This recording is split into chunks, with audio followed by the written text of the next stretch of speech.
ವೀಕ್ಷಕರೇ, ಅನುದಿನ ಸುದ್ದಿಜಾಲ. ನಾನು ಅನನ್ಯ ಎಸ್ ಭಾರದ್ವಾಜ್. ಇಂದಿನ ವಿಶೇಷ ಸುದ್ದಿ ಪ್ರಸಾರ ವೀಕ್ಷಣೆಗೆ ಸ್ವಾಗತ.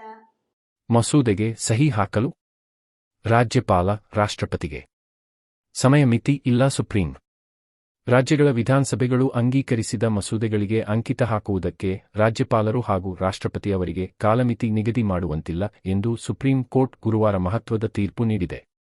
ಮಸೂದೆಗಳಿಗೆ ರಾಜ್ಯಪಾಲರು ಹಾಗೂ ರಾಷ್ಟ್ರಪತಿ ಅವರಿಂದ ಅಂಕಿತ ಲಭಿಸಿದೆ ಎಂಬುದಾಗಿ ಪರಿಭಾವಿಸುವುದನ್ನು ಡೀಮ್ಡ್ ಕೂಡ ಸುಪ್ರೀಂ ಕೋರ್ಟ್ ನಿರ್ಬಂಧಿಸಿದೆ. ಅದೇ ರೀತಿ ಮಸೂದೆಗಳಿಗೆ ಸಂಬಂಧಿಸಿದಂತೆ ಸಂವಿಧಾನದ 200ನೇ ವಿಧಿಯಡಿ ನೀಡಲಾಗಿರುವ 3 ಆಯ್ಕೆಗಳ ಅಧಿಕಾರ ಮೀರಿ ರಾಜ್ಯಪಾಲರು ಯಾವುದೇ ತೀರ್ಮಾನವನ್ನು ತೆಗೆದುಕೊಳ್ಳದೆ ಸುಮ್ಮನೆ ಕೂರುವಂತಿಲ್ಲ ಎಂದು ಮುಖ್ಯ ನ್ಯಾಯಮೂರ್ತಿ ಬಿ.ಆರ್. ಗವಾಯಿ ನೇತೃತ್ವದ 5 ಸದಸ್ಯರಿದ್ದ ಸಂವಿಧಾನ ಪೀಠವು ತಾನು ಪ್ರಕಟಿಸಿರುವ ಸರ್ವಾನುಮತದ ತೀರ್ಪಿನಲ್ಲಿ ಹೇಳಿದೆ. ನ್ಯಾಯಮೂರ್ತಿಗಳಾದ ಸೂರ್ಯಕಾಂತ್, ವಿಕ್ರಮನಾಥ್, ಪಿ.ಎಸ್. ನರಸಿಂಹ ಹಾಗೂ ಎ.ಎಸ್. ಚಂದೂರ್ಕರ್ ಈ ಪೀಠದಲ್ಲಿ ಇದ್ದರು.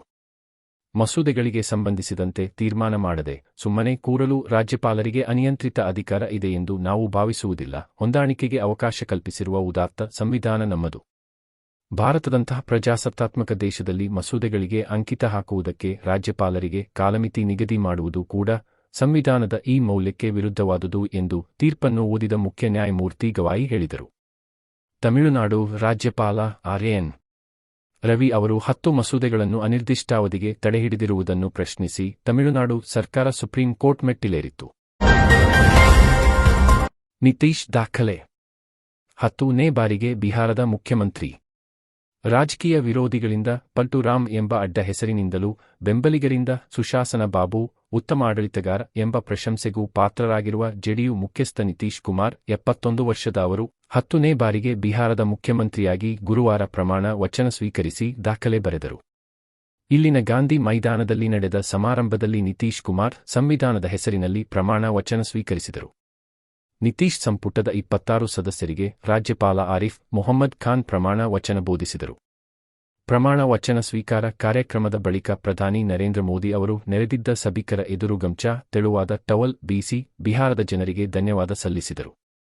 ವಿಧಾನ ಪರಿಷತ್ತಿನ ಸದಸ್ಯರಾಗಿರುವ ನಿತೀಶ್ ಕುಮಾರ್ ಈ ಬಾರಿ ವಿಧಾನಸಭಾ ಚುನಾವಣೆಯಲ್ಲಿ ಸ್ಪರ್ಧಿಸಿರಲಿಲ್ಲ.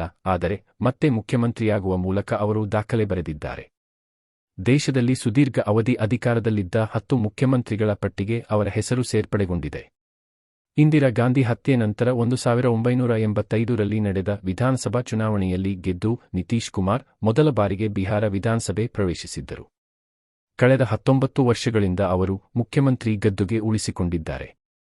ಪ್ರಮಾಣ ವಚನ ಸಮಾರಂಭದಲ್ಲಿ ಪ್ರಧಾನಿ ನರೇಂದ್ರ ಮೋದಿ, ಗೃಹ ಸಚಿವ ಅಮಿತ್ ಶಾ, ಬಿಜೆಪಿ ರಾಷ್ಟ್ರೀಯ ಅಧ್ಯಕ್ಷ ಜೆ.ಪಿ.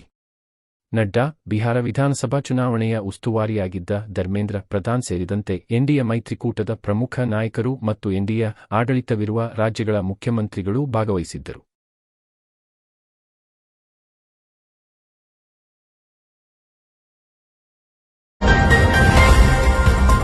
ನವೆಂಬರ್ ಕ್ರಾಂತಿ ಮಾಧ್ಯಮದ ಆವಿಷ್ಕಾರ. ಸಿದ್ದರಾಮಯ್ಯ ನಾಯಕತ್ವ ಬದಲಾವಣೆಯನ್ನು ತಳ್ಳಿಹಾಕುತ್ತಾರೆ. ನವೆಂಬರ್ ಕ್ರಾಂತಿ ಮಾಧ್ಯಮದ ಆವಿಷ್ಕಾರ ಎಂದು ಹೇಳಿದ್ದಾರೆ. ಗುರುವಾರ ಮೈಸೂರಲ್ಲಿ ಮಾತನಾಡಿದ ಅವರು, ನವೆಂಬರ್ ಕ್ರಾಂತಿ ಇಲ್ಲ, ದಂಗೆಯೂ ಇಲ್ಲ. ನೀವು ಮಾಧ್ಯಮ ಇವುಗಳನ್ನು ನೆಟ್ಟಿದ್ದೀರಿ. ಇದು ಅನಗತ್ಯ ಚರ್ಚೆ. ಪುನರ್ರಚನೆಗೆ 2.5 ವರ್ಷಗಳು ಬೇಕಾಗುತ್ತದೆ ಎಂದು ನಾನು ಹೈಕಮಾಂಡ್ಗೆ ಹೇಳಿದ್ದೆ. ಅದರ ಬಗ್ಗೆ ಚರ್ಚೆಗಳು ಹುಟ್ಟಿಕೊಂಡಿವೆ. ಪುನರ್ರಚನೆಯ ಬಗ್ಗೆ ನಾನು ಹೇಳಿದ್ದೆ. ಅದರ ಬಗ್ಗೆ ಮಾತ್ರ ಚರ್ಚಿಸಲಾಗುವುದು ಹೇಳಿದ್ದಾರೆ. ಕ್ರಾಂತಿ ಅಂತ ಹುಟ್ಟಾಕಿದವ್ರೆ ನೀವು ಮಾಧ್ಯಮದವರು. ಅದರಿಂದ ಕ್ರಾಂತಿನೂ ಇಲ್ಲ, ಭ್ರಾಂತಿನೂ ಇಲ್ಲ. 5 ವರ್ಷ ನಮಗೆ ಅಧಿಕಾರ ಕೊಟ್ಟಿದ್ದಾರೆ. 5 ವರ್ಷ ಆದಮೇಲೆ ಮತ್ತೆ ನಾವು ಚುನಾವಣೆ ನಡೀತದೆ. ಚುನಾವಣೆನ ನಾವೇ ಗೆಲ್ತೀವಿ. ಇದು ಅನಾವಶ್ಯಕವಾದಂಥ ಚರ್ಚೆ ನಡೀತದೆ. ಅನಾವಶ್ಯಕ ಚರ್ಚೆ ನಡೀತಾ ಇದೆ. 2.5 ವರ್ಷ ಆಗಲಿ ಅಂತೇಳಿ ನಾನು ಹೈಕಮಾಂಡ್ನವ್ರಿಗೆ ಹೇಳಿದ್ದೆ. ಅದ್ರ ಮೇಲೆ ಚರ್ಚೆಗಳು ಹುಟ್ಕೊಂಡಿದ್ದವು. 2.5 ವರ್ಷ ಆದಮೇಲೆ ರೀಸಬಲ್ ಮಾಡೋಣ ಅಂತ ಹೇಳಿದ್ದೆ. ಅದ್ರ ಮೇಲೆ ಚರ್ಚೆಗಳು ಹುಟ್ಕೊಂಡಿದ್ದೆ. ಎಲ್ಲಿ ಗೊಂದಲ? ನೀವೆಲ್ಲ ಗೊಂದಲ ಕ್ರಿಯೇಟ್ ಇಲ್ಲ. ಅವರು ಅದ್ರ ಬಗ್ಗೆ ಮಾನ್ಯ ಖರ್ಗೆ ಅವರು ರಾಹುಲ್ ಗಾಂಧಿ